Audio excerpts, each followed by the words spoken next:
எல்லாமே அந்த ஒரு போட்டோல தான் ஆரம்பிச்சது. காலேஜ் முடிஞ்சு வேலைக்கு வந்து பல வருஷங்கள் கழிச்சு அவங்க எல்லாரும் நண்பர்களை கண்டுபிடிச்சு ஒரு வாட்ஸ்அப் குரூப் ஆரம்பிச்சாங்க. எல்லாம் நல்லா தான் போய்கிட்டு இருந்துச்சு. அந்த ஒரு போட்டோ ட்ரெண்டையே மாத்திட்டுது.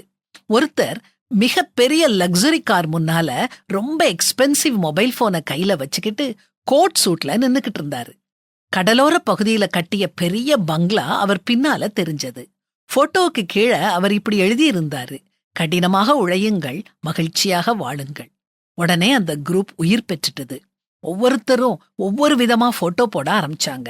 யூரோப் விசிட், அவங்க தங்கின ரிசார்ட்ஸ், சொந்த பங்களாக்கள், ஆடம்பர கார்கள், விமான பயணங்கள், எல்லாருமே தாங்க கண்ட கனவுகளை சாதிச்சவங்க மாதிரியே தெரிஞ்சது.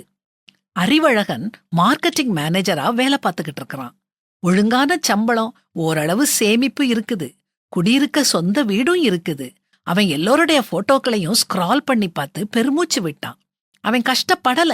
ஆனா குரூப்ல இருக்கிற போட்டோஸ்ல இருக்கிற மாதிரி ஆடம்பர வாழ்க்கை அவன் வாழல. மனசுல நெருடல், தாழ்வு மனப்பான்மை.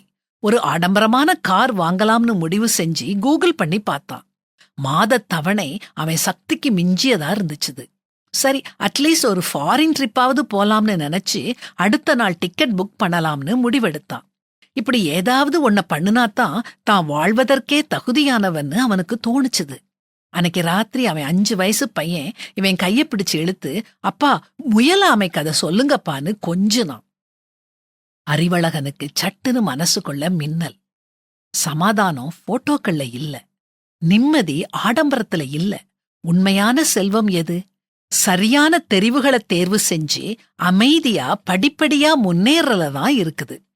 ஆமாங்க, இந்த உலகம் உங்களை அவசரப்படுத்தும், ஓடச் சொல்லும், பிரம்மாண்டமா காட்டச் சொல்லும். ஆனா கடவுள் சலனமில்லாத அமர்ந்த மனங்கள்ல தான் செயல்படுவாரு. சஞ்சலத்தோடு கூடிய அதிக பொருளிலும் கர்த்தரை பற்றும் பயத்தோடு கூடிய கொஞ்சப் பொருளே உத்தமம்.